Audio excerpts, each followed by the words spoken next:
Merci Franck. Bon, je suis très, très heureux d'être ici parce que vous allez voir, j'ai un parcours qui est quand même assez particulier. La présentation que je vais vous faire, elle est issue d'un travail de longue haleine, un travail scientifique qui m'a pris plus d'une quinzaine d'années. Un travail scientifique, je dis bien, mais avant tout, je suis comme vous, je suis je suis féru d'images. Dès mon plus jeune âge, je dessine, je crée des bandes dessinées, je suis fasciné par l'animation, je fais mes petites animations dans ma chambre, etc. Et en fait, j'ai bifurqué à la fac, c'est-à-dire à la fac, j'ai fait des études de cinéma parce que j'étais de plus en plus intéressé par le cinéma, l'image animée et le cinéma. Et en parallèle, j'avais un peu de temps et j'ai fait un peu de sciences. Et il se trouve que j'ai été un peu piégé par la science pendant quelques années et je me suis intéressé inconsciemment à l'art préhistorique.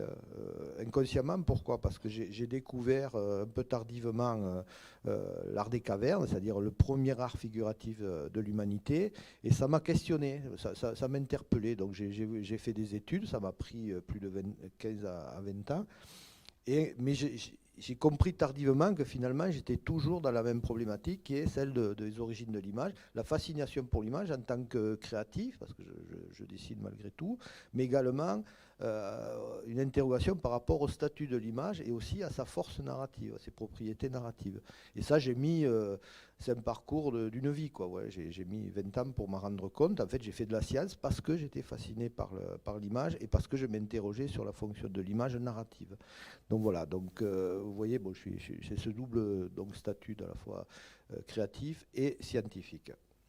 Donc pour commencer, bon, les artistes de la préhistoire, alors par provocation, j'emploie le terme de professionnel, par provocation, parce que c'est vrai que souvent dans la littérature, vous voyez, bon, l'art préhistorique, c'est en gros l'art paléolithique supérieur dont on va parler, c'est en gros moins de 36 000 à moins de 10 000 ans avant notre ère. Vous voyez, donc c'est Lascaux, c'est Chauvet, c'est des noms qui vous parlent quand même. Donc c'est ce premier art figuratif de l'humanité. Et donc, pourquoi professionnel de l'image? Parce que c'est un ami qui est journaliste scientifique et également préhistorien et enseignant également, qui a employé ce terme il y a quelques années en conférence. Et j'ai trouvé que c'était très très adapté parce qu'on a une image un peu figée de ces hommes préhistoriques. En fait, pourquoi des professionnels de l'image? Parce qu'en fait, très tôt, dès entre guillemets, l'invention des premières images figuratives, ils ont employé toutes les techniques possibles à disposition, qui leur étaient à disposition. C'est-à-dire qu'ils sont allés au bout de leur technologie. Alors évidemment, il n'y avait pas l'électricité, il n'y avait pas l'encre de Chine, il n'y avait pas le métal, etc. Mais par rapport aux outils qu'ils avaient à disposition, ils sont allés au bout. Alors, bon, cet art préhistorique, bon, là, c'est une petite statistique, c'est-à-dire les personnages et les acteurs de cet art préhistorique, en fait, ce sont des animaux. L'homme, il est quasiment absent. Donc, les hommes préhistoriques ont représenté dans les cavernes ou sur les objets, parce qu'il n'y a pas que les cavernes, il y a aussi des objets en os, de la gravure sur pierre, etc. Ils ont dessiné, gravé, peint exclusivement des mammifères, en grande majorité des mammifères. Et comme vous voyez, principalement des grands mammifères. Vous voyez, des chevaux, des bisons, des cervidés, des mammouths, mais également des lions. Alors là, on voit, vous voyez les statistiques, c'est 2%.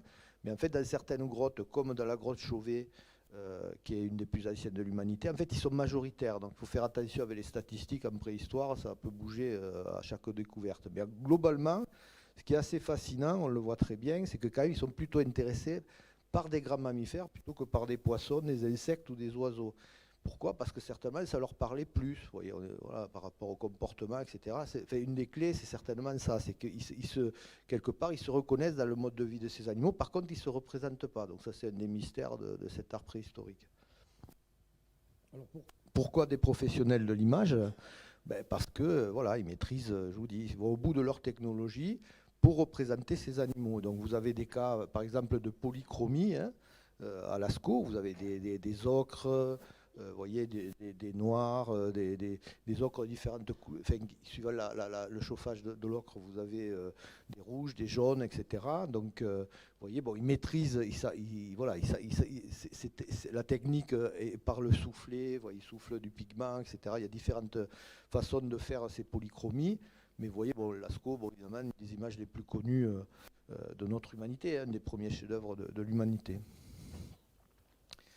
Donc il dessine très bien, des tracés beaucoup plus, entre guillemets, lignes claires à Chauvet. Donc Chauvet, la grotte Chauvet, c'est moins de 36 000 ans, hein, comme je vous le disais, c'est le symbole du premier art figuratif. C'est les images les plus anciennes en art figuratif.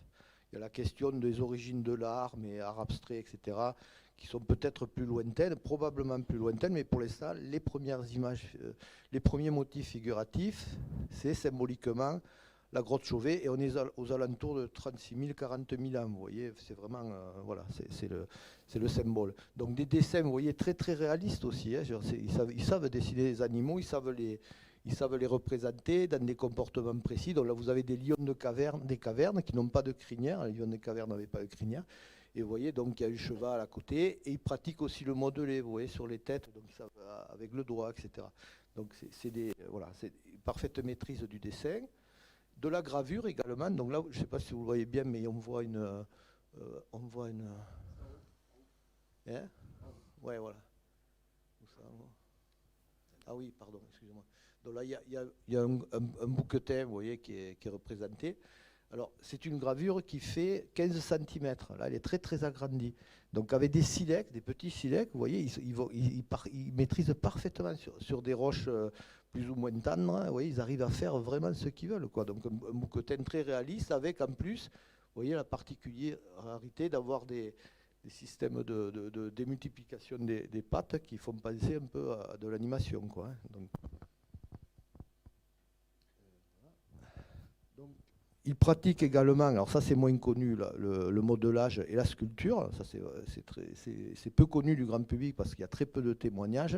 Pourquoi? Parce que c'est des choses qui ont moins survécu au temps, qui sont moins bien conservées et qui étaient soit faits avec de l'argile, comme on le voit ici dans une caverne d'Ariège. On voit ces deux bisons parfaitement modelés, soit fait avec de l'argile sur les sols des grottes, et ça pour X raisons, à la fois des problèmes d'eau, etc., de ruissellement ou de destruction, ça a disparu. Sinon, ils savaient aussi sculpter les falaises de certaines régions et faire des bas-reliefs dignes du Parthénon, incomparables au Parthénon. Bon, là, je n'ai pas d'image à vous montrer, mais bon, des choses très, très parfaitement maîtrisées. Donc voilà. Donc j'ai passé, comme je vous le disais, une partie de ma recherche de scientifique à étudier ces animaux et principalement la représentation du mouvement. J'ai commencé dans les années 90 et j'ai terminé dans les années 2005. Il m'a fallu à peu près 5-6 ans pour digérer tout ça et proposer ce que je suis en train de vous montrer.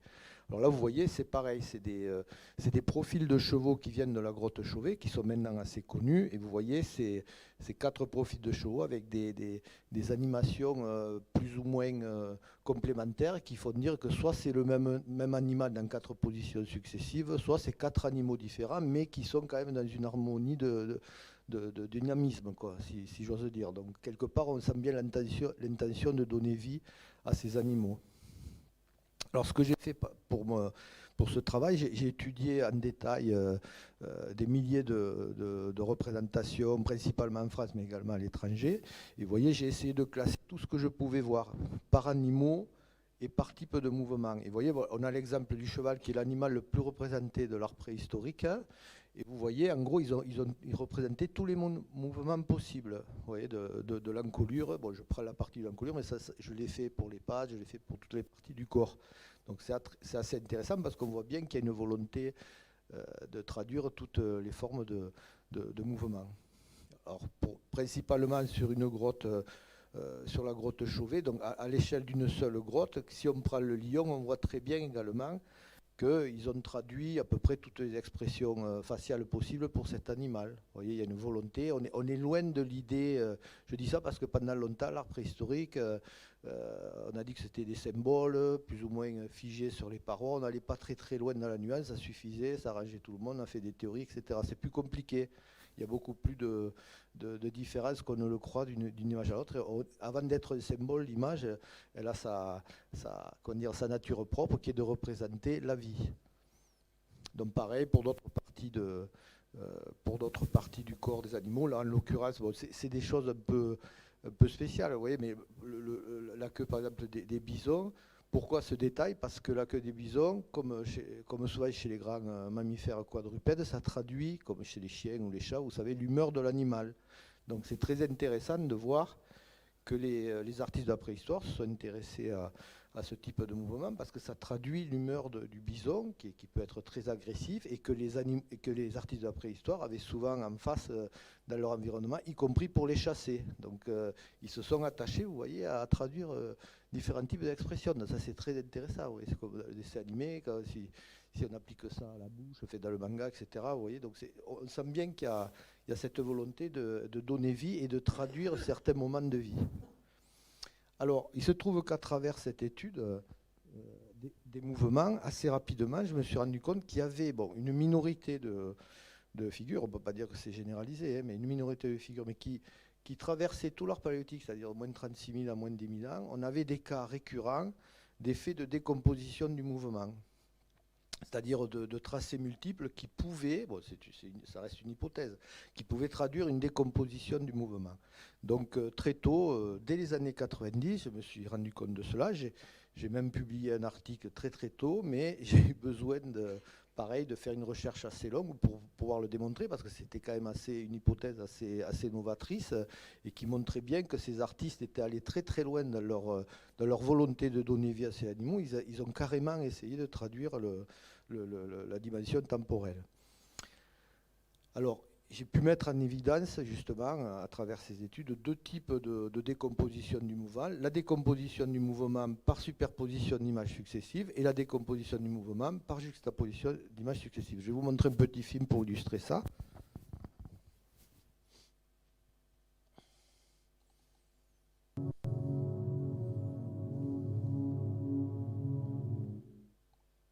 Voilà. Donc sur ce film, vous voyez, il va y avoir une succession de cas. Alors ce sont des relevés, pour qu'on puisse bien lire les tracés. Donc il y a plusieurs types de figures d'animaux. Tous les animaux sont à peu près représentés, avec soit des contours multiples de l'ensemble du corps, soit des parties du corps. Et il se trouve que, par le biais des techniques d'animation basiques que vous connaissez tous, en superposant en décomposant dans un premier temps les différentes traces, et puis après en les resuperposant et en créant des cycles d'animation, on se rend compte, peut-être pas tout le temps, mais on se rend compte qu'il y a quand même des effets dynamiques assez étonnants qui ont été traduits à même la paroi. Alors ce que vous voyez, c'est soit sur des parois de grottes, soit sur des plaquettes en pierre, etc., sur différents types de supports. Alors ce qu'il faut savoir aussi, c'est que quand les gravures sont faites sur de la roche, elles ressortent beaucoup plus, elles sont beaucoup plus blanches, donc beaucoup plus lisibles, et également les peintures étaient beaucoup plus fraîches, évidemment, initialement. Alors, ces effets-là n'ont pas besoin, souvent on me pose la question, est-ce qu'avec des effets de lumière, ça contribue à activer ce type d'animation? Moi je pense que ce n'est pas du tout nécessaire, ce sont des processus intellectuels de décomposition de mouvement, comme on les retrouve dans la bande dessinée, quand vous voulez traduire, quand vous voulez montrer un personnage en train de partir, etc., enfin, de courir rapidement, bien souvent, multiplier les traits. Voilà, ce sont des conventions graphiques qui ne nécessitent pas obligatoirement la contribution d'un effet lumineux. Pourquoi pas? Mais souvent, il y a confusion dans ce genre de choses. On me pose souvent la question, mais je n'ai jamais réellement dit ça. Je parle plutôt de convention graphique. Vous voyez, il y a deux queues. C'est-à-dire là, vous avez l'animal qui a la queue baissée, il est au repos, et qui a la queue relevée, il est énervé. Donc c'est deux états de l'animal sur la même figure. Là, vous avez un bouquetin qui est debout, puis après abattu avec une espèce d'angle, vous voyez, sur le flanc, qui est peut-être un impact d'une flèche, d'une sagaie. Et là, donc, la figure de bouquetin que vous avez vue tout à l'heure, qui présente des espèces de vibrations. Là, vous voyez, on ne reproduit pas les pattes de l'animal. Ce sont des petits effets de vibration, pareil comme on peut le voir dans la bande dessinée ou le dessin animé. Et après, voilà, vous voyez, ce qui est troublant, c'est que quand après on recompose le mouvement, il y a une forme de fluidité. Vous allez voir, il y a un ou deux cas qui sont vraiment très, très troublants.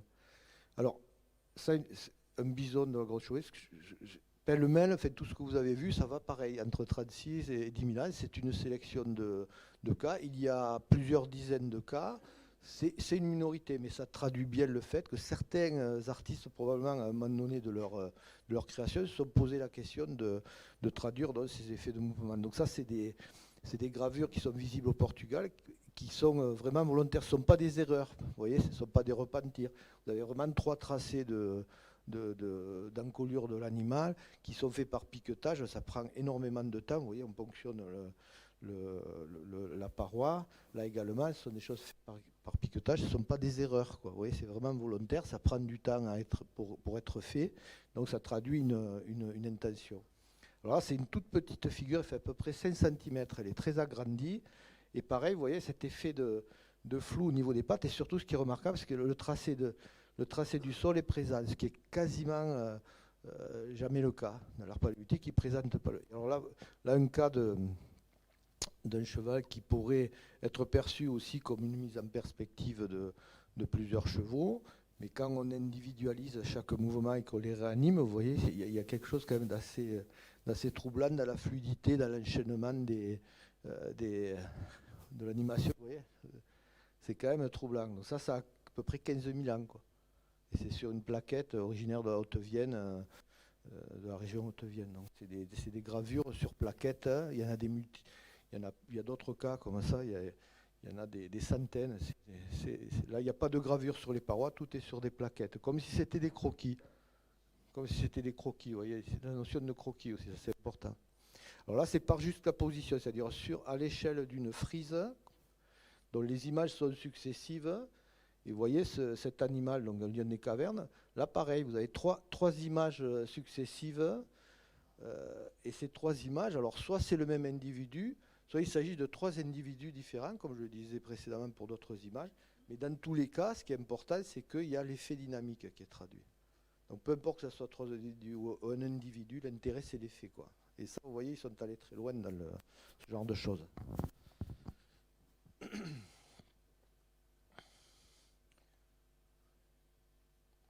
Voilà. Donc, je reprends. Ah, pardon.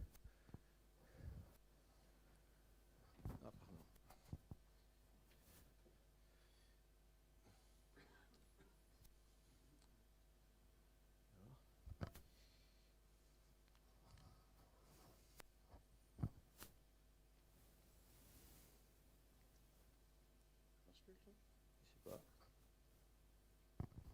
Tu vas pas. Je vais passer les images. Tu vas passer? Ouais.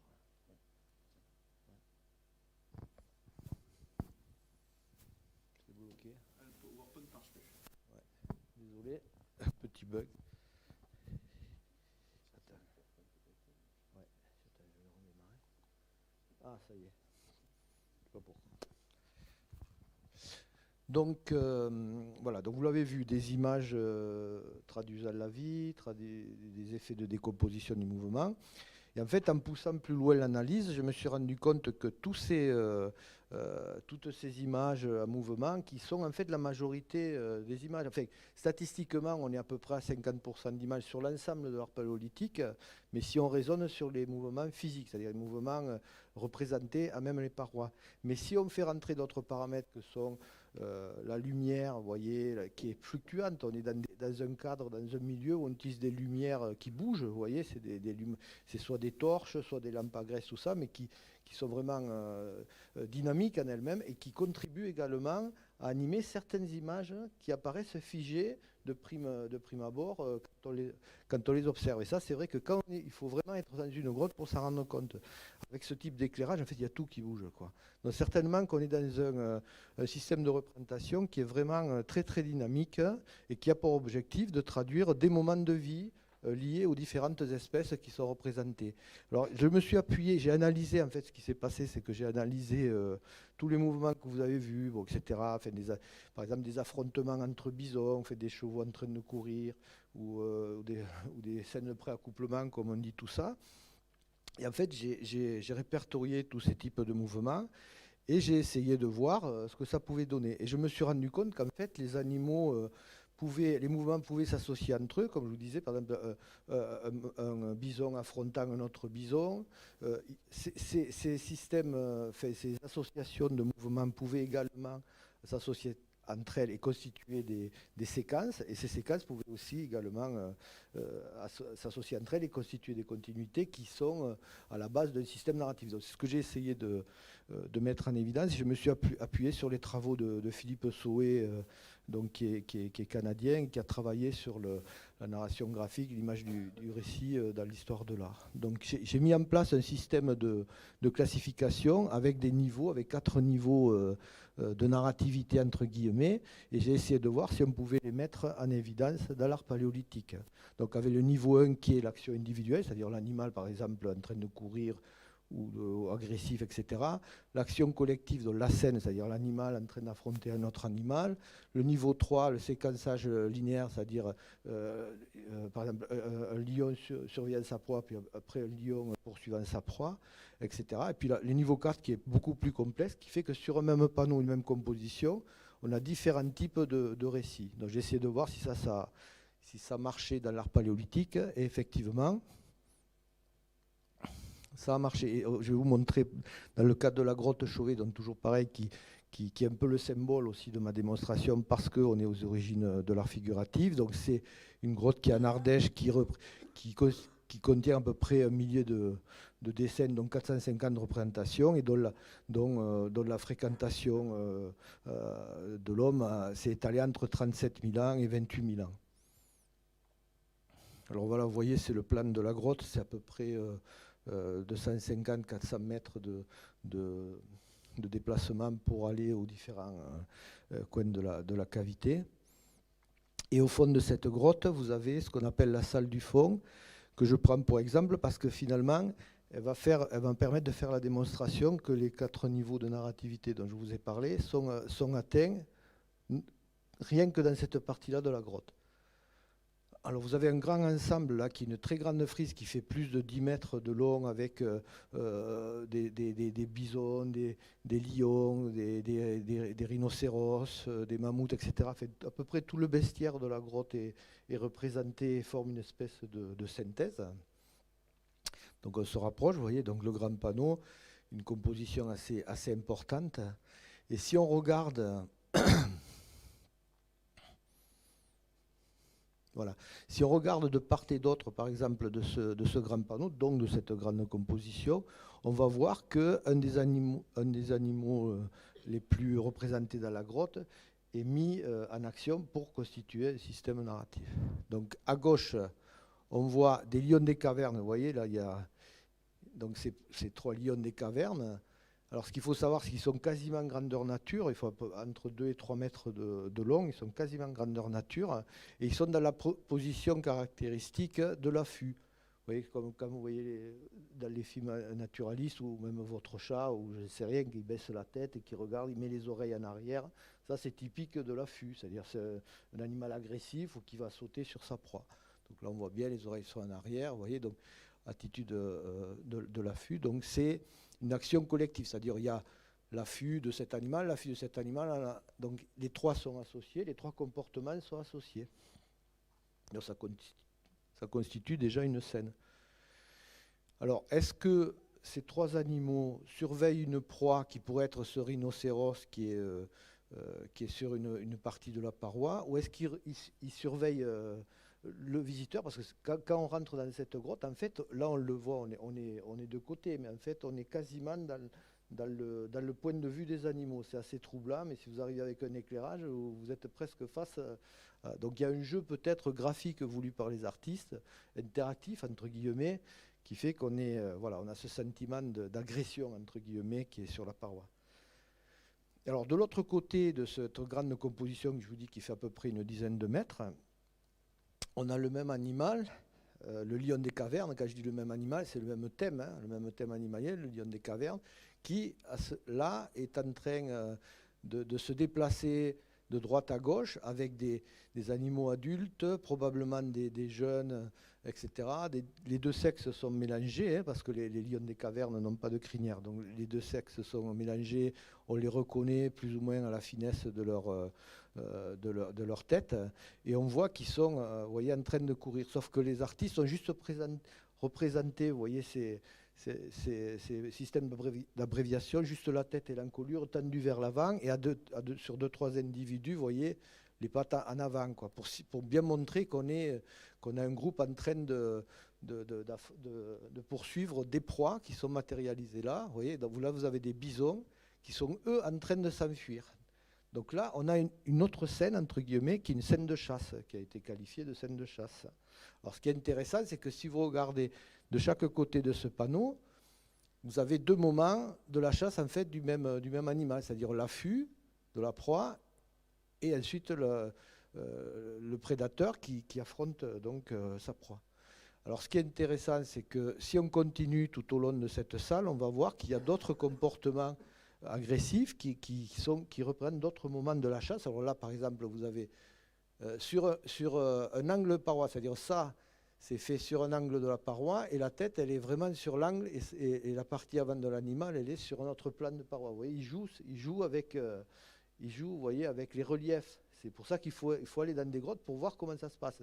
C'est tout sauf un art en plan. C'est un art en relief, entre guillemets. Ce qu'a essayé de faire, par exemple, Werner Herzog, quand il a fait son documentaire sur la grotte Chauvet. Il l'a filmé en relief, c'était la bonne idée, parce qu'on est face à un art en relief. Et donc, là, vous avez un bison qui repousse des prédateurs qui sont en train de l'agresser. Donc, c'est peut-être un autre moment de la chasse qui se déroule. Un peu plus loin, vous avez là aussi des lions en train de se diriger vers des bisons qui sont surpris. Vous voyez, ils relèvent la tête, ils sont inquiets, ils sont placés sur notre plan de paroi. Hop là, voilà. Et en face, de l'autre côté, quand vous tournez autour de la salle de cette grotte, vous voyez l'animal, le lion, toujours dans un autre moment de la chasse, c'est-à-dire vous avez voilà, un grand lion qui est en train de mordiller la corne d'un bison, vous voyez. Donc il est en train il l'a plaqué, il a atteint sa proie et il est en train de le mordiller au niveau de la corne. Alors c'est probablement un lien symbolique aussi parce que les tracés de la corne et le tracé de la joue du lion se confondent en fait. Mais ce qui est intéressant, voilà, il est en train de le plaquer au sol, il va l'étouffer comme on le voit dans la nature. Donc là on a la conclusion de la chasse. Ce qu'il faut savoir, c'est que dans l'art paléolithique, il y a deux comportements qui sont quasiment jamais représentés. C'est le moment, par exemple, où le prédateur dévore sa proie, ou l'alimentation en général, ça ne les intéresse pas. Et également des scènes d'accouplement. Il y a une ou deux représentations sur des milieux de représentation d'accouplement réel, quoi. Et là, vous avez, dans la même salle, une scène de pré-accouplement entre lion des cavernes femelle et mâle. Donc vous avez la femelle qui est là, qui se frotte, vous voyez, contre le mâle, qui est représenté en grand. C'est un mâle parce qu'on a le sexe là, qui est en partie représenté, le scrotum là, qui est en partie représenté. Donc là, on a une scène de pré-accouplement, on appelle ça scène de pré-accouplement. Alors c'est intéressant parce que c'est un autre moment de la vie du prédateur. Et alors ce qui est intéressant dans cette salle, si on fait, vous voyez, le bilan, donc on a la salle vue du haut, où le grand panneau, vous voyez, il est là en fait, il était là. Et si on rentre dans ce grand panneau et qu'on fait ce trajet, en fait, on va avoir plusieurs moments du cycle de vie du lion des cavernes qui sont représentés. Donc quand vous rentrez, vous avez la scène de préaccouplement qui symbolise évidemment la vie, quoi, l'accouplement, donc la vie. Et puis après un autre grand moment donc, de la vie du prédateur, qui est la chasse, quoi. Donc l'alimentation de la vie, l'alimentation, donc la vie, la mort, l'alimentation, et puis la fin, où vous avez donc l'acte de prédation qui est aussi symboliquement la mort de la proie, quoi.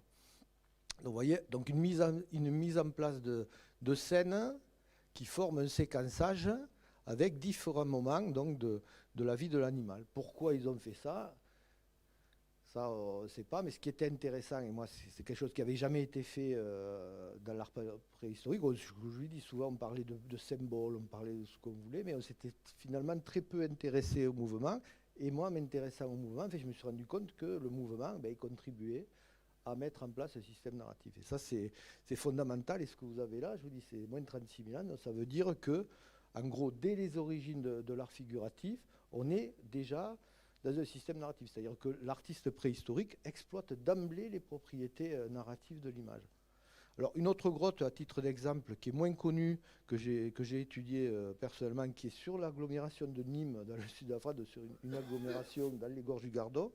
Alors, je vous montre ça parce que c'est exactement le point de vue qu'ont les artistes de la grotte Chauvet quand ils sortent de chez eux. Dans cette grotte-là, ils ont exactement le même point de vue, c'est-à-dire un méandre d'un cours d'eau. Donc, ça veut dire qu'ils sont allés chercher leur grotte probablement par rapport à l'environnement. Ça, c'est important aussi de le dire. Alors, c'est une grotte, bon, je passe rapidement, mais c'est une grotte qui, finalement, les dessins les plus importants sont aussi loin que dans la grotte Chauvet, ils sont assez éloignés, vous allez voir. Et, et les seules dates obtenues liées au dessin sont compatibles avec celles de la grotte Chauvet, c'est les mêmes dates. Et là, vous avez des dessins qui ont été faits à l'argile et à la main, et qui sont une autre forme de représentation pour la même époque, beaucoup plus abstraite. Ouais, c'est comme à notre époque, on fait du figuratif réaliste, mais il y a aussi dans l'art contemporain des choses très abstraites, etc. Donc ça continue, ça contribue aussi de parler de professionnels, mais également finalement de professionnels assez libres dans leur forme d'expression. Ça c'est fondamental également. Donc vous voyez des tracés faits à l'argile au doigt, hein, ils prennent l'argile et ils tracent au doigt. Un mammouth. Et alors pourquoi je vous montre ça? C'est parce qu'en fait là on voit, c'est une autre forme de représentation, mais beaucoup plus symbolique. Et au centre, vous voyez une espèce de serpal là, qui est assez sinueux, qui fait à peu près 3 mètres de long. Et en fait c'est un lion des cavernes schématisé. Et tout autour vous avez des mammouths qui sont très très schématisés. Là, voilà, la trompe, les défenses écartées. Là vous avez le corps du mammouth. Et ils sont très énervé, voyez, donc, et tout autour de cette figure centrale de lion des cavernes, vous avez ces mammouths plus ou moins schématiques, dont certains, vous voyez, un petit qui est assez proche du lion des cavernes. Et donc là, on a probablement une représentation beaucoup plus symbolique d'une chasse aussi liée au prédateur, donc au lion des cavernes, mais avec un animal beaucoup plus dangereux que le bison, comme vous l'avez vu à la grotte Chauvet, qui est le mammouth. Et ça peut paraître extraordinaire, mais il se trouve qu'en Afrique, ça peut arriver que des lions attaquent des éléphants, et en particulier des proies plus petites, des petits éléphantaux. Là, on peut supposer que c'est un petit mammouth. Donc c'est des choses qui arrivent quand les prédateurs n'ont pas l'autre choix que de s'attaquer à des animaux très dangereux. Donc ça, c'est quelque chose qui avait dû marquer à l'époque où vous voyez les artistes, et qui est une espèce de grande composition également à caractère narratif et peut-être symbolique. Pourquoi symbolique? Parce que bon, c'est un dessin que j'avais fait pour interpréter le truc. Mais pourquoi symbolique? Parce que peut-être que les hommes se reconnaissaient aussi dans ce grand prédateur qu'ils ont représenté donc en action sur les parois. Alors bon, là je vais passer assez vite, mais bon, après la suite vous la connaissez. Ce que j'essaie de montrer, c'est ça, un système narratif en place dès le départ lié aux images, évidemment sans le texte, donc après la suite est connue. Bon, il y a l'exemple des hiéroglyphes avec le livre des morts. Vous avez l'introduction des hiéroglyphes qui viennent compléter également, évidemment, le récit en images. Bon, la narration graphique, comme vous le savez, elle a besoin de texte ou pas. Elle peut se suffire en elle-même. C'est le langage universel. Voilà. Donc il y a après des exemples très connus également de narration graphique. Avec l'Antiquité, vous avez la colonne de Trajan, je ne sais pas si vous voyez, qui est au cœur du Forum de Rome, où vous avez une espèce d'enchaînement, une spirale de récits guerriers. Donc voilà, bon, la tapisserie de Bayeux, qui évidemment raconte le récit de Guillaume le Conquérant. Alors évidemment, avec de la narration graphique, des systèmes de flashback, ça a été aussi démontré, où là vous voyez, mince. Voilà, vous voyez, bon, l'animal part en arrière, c'est pour activer un flashback en fait. Donc des récits graphiques avec évidemment l'adjonction ou pas de texte. Et puis évidemment l'avènement de la BD moderne dans les années 1830 avec Rodolphe Töpffer. Voilà, des choses plus connues. Donc ce qui se passe, c'est que, vous l'avez vu, donc, des images animées qui traduisent de la vie, des décompositions du moment, un système de narration graphique, etc. Mais également de la mise en scène par la lumière. On est, comme je vous l'ai dit, dans les cavernes, dans un système clos, avec des images qui sont produites pour être vues ou ressenties, avec l'adjonction d'éclairage à caractère dynamique. Donc les artistes ont joué là-dessus. Je vais vous montrer rapidement, pour donner vie également à leurs images. Hop.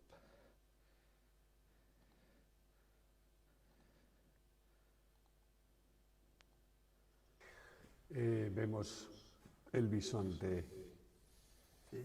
Donc là, je vous laisse un peu le commentaire. En posición vertical. Un bisonte aprovechando el relieve de una estalagmita que han completado. En fait, je vais enlever le son parce que de toute façon vous avez le sous-titre. Donc c'est le cas d'une grotte qui est la grotte du Castillo, qui est dans le nord de l'Espagne, où là vous avez plusieurs périodes d'occupation, ça va en gros de moins 35 000 ans à moins quasiment à moins de 10 000 ans, etc. Ça couvre à peu près toutes les périodes. Et à l'intérieur de cette grotte, il y a plusieurs endroits où on sent bien qu'il y a un effet de mise en scène des images. Ça, c'est quand même fondamental. Et là, dans la salle que vous avez vue au début, où on arrive, c'est une espèce de salle presque sphérique, quoi. Bon, c'est difficile d'avoir une sphère sous la terre, mais bon, on a une espèce de configuration avec une stalagmite en plein milieu. Et sur cette stalagmite, vous voyez, il y a un dessin qui est à la fois fait de peinture et de gravure et qui représente, vous voyez, un bison ou un homme bison dressé. Vous voyez, il y a des pattes qui ont été analysées, ce sont des pattes probablement humaines, donc un être hybride, on ne sait pas si c'est un sorcier, un homme bison, etc.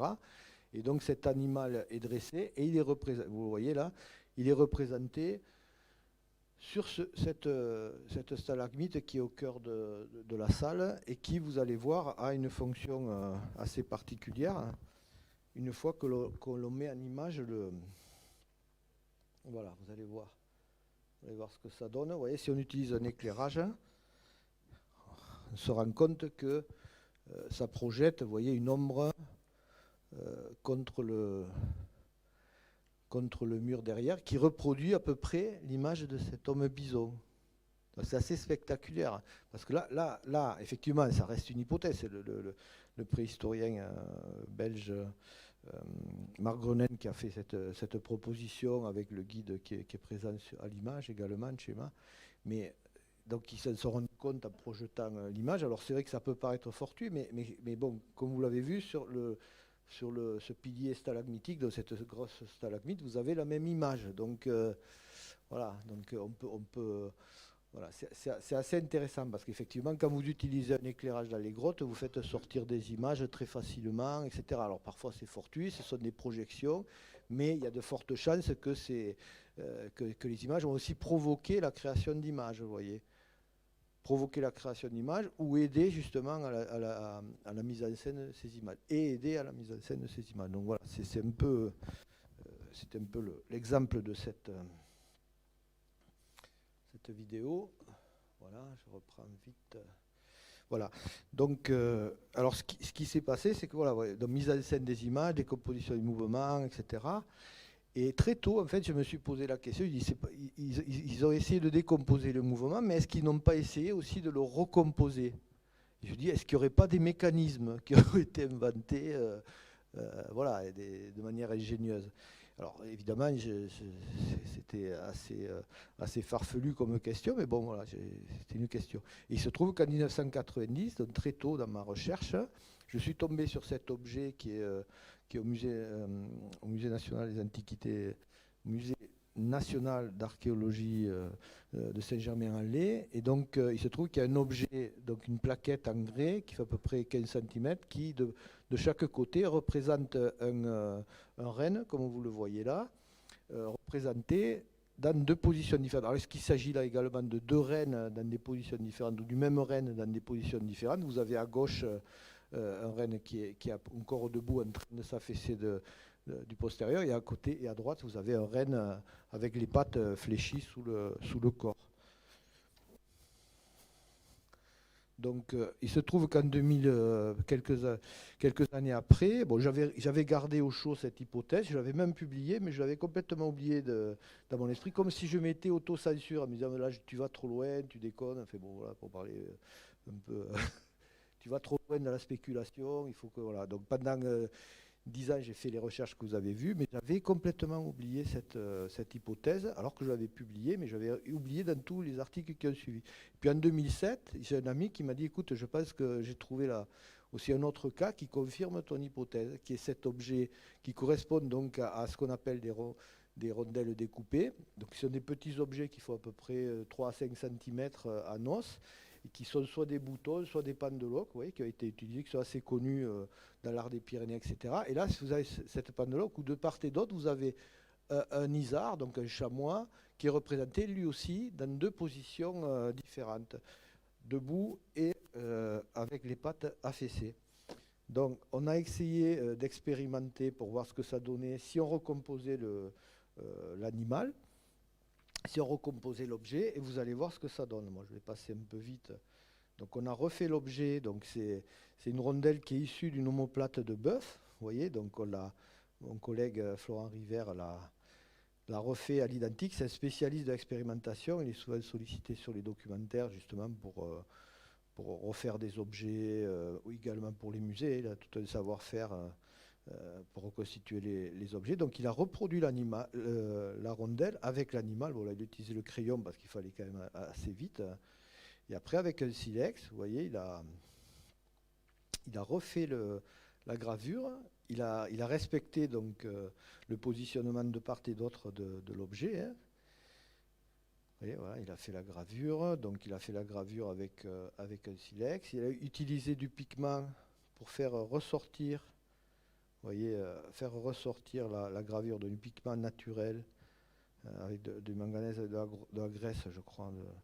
Donc voilà, pour faire ressortir la gravure, vous voyez, c'est ce que faisaient probablement les artistes. Hein, c'était pas juste des gravures blanches. Et à partir de là, il a utilisé un cordon pour voir ce que ça donnait si on mettait en rotation l'objet. Ouais, donc il a utilisé un cordon qui a été fait avec des boyaux des boyaux de bœuf ou je ne sais plus quoi.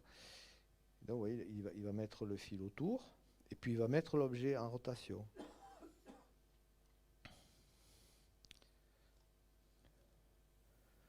Voilà, c'était une hypothèse là également, mais bon, c'était intéressant de la vérifier en recomposant l'objet.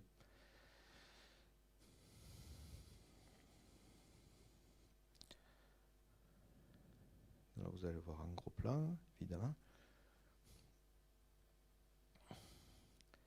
Et là, on se rend compte donc que les deux images s'associent à partir de la rotation rapide de l'objet et qu'on a un effet donc, de recomposition qui se met en place, qui est comparable à ce qu'on peut voir sur les tomatropes historiques que vous connaissez et qui symbolisent quelque part le début de l'ère du pré-cinéma. Donc on est déjà, durant cette période de l'art préhistorique, on a déjà enclenché des concepts, des principes, vous voyez, qui nous amènent très très loin dans le temps, qui montrent très bien que ces artistes ont poussé très très loin le système de représentation et ont même compris certains concepts vous voyez, avant-gardistes qui vont nous conduire au 19e siècle par le biais de l'évolution technologique.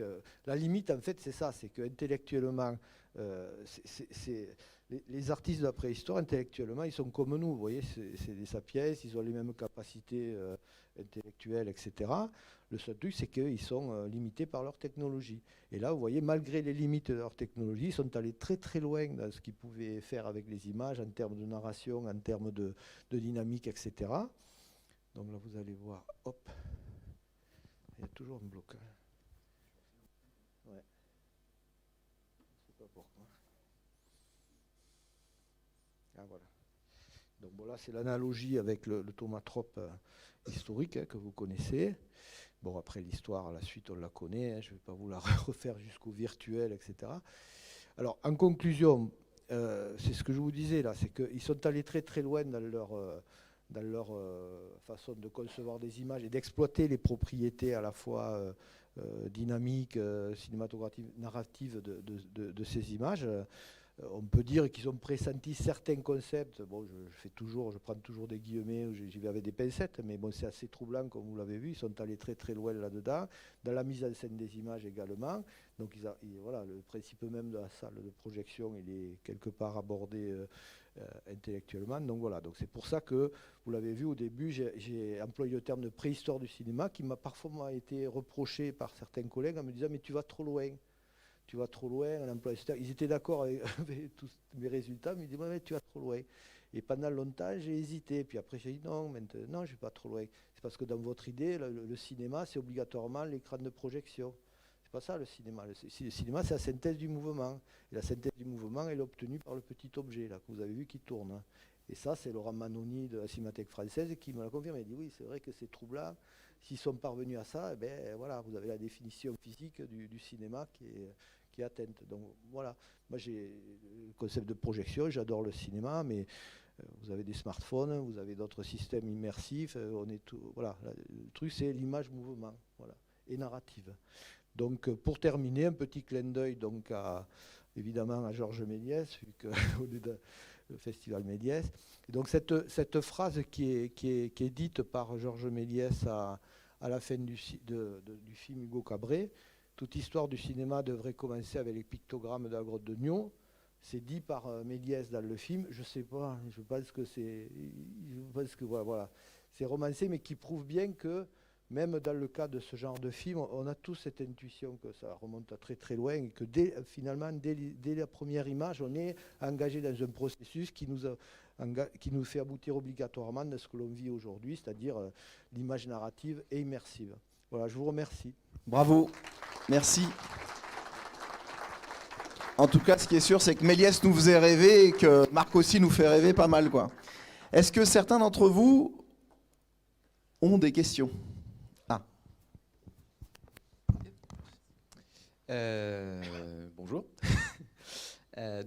Dans le documentaire de Werner Herzog, il y a un passage en fait sur lequel il fait mention aussi du rôle du feu et le fait justement que la lumière soit vacillante face aux différentes peintures. Et justement, le rôle qu'on pouvait avoir, enfin le lien qu'on pouvait avoir avec la représentation de différents instants du mouvement, et justement le fait que cette lumière vacillante pouvait permettre de simuler cette animation. En fait, je comptais poser plein de questions, mais vous avez répondu à beaucoup. Donc, mais sinon, à part ça, est-ce que vous avez aussi des petits commentaires à faire sur le documentaire en question puisque... Si vous voulez, parce que je vais vous dire, moi j'ai vécu une très grande angoisse quand Werner Herzog est venu filmer à la Grotte Choulet, parce que j'étais présent dans l'équipe.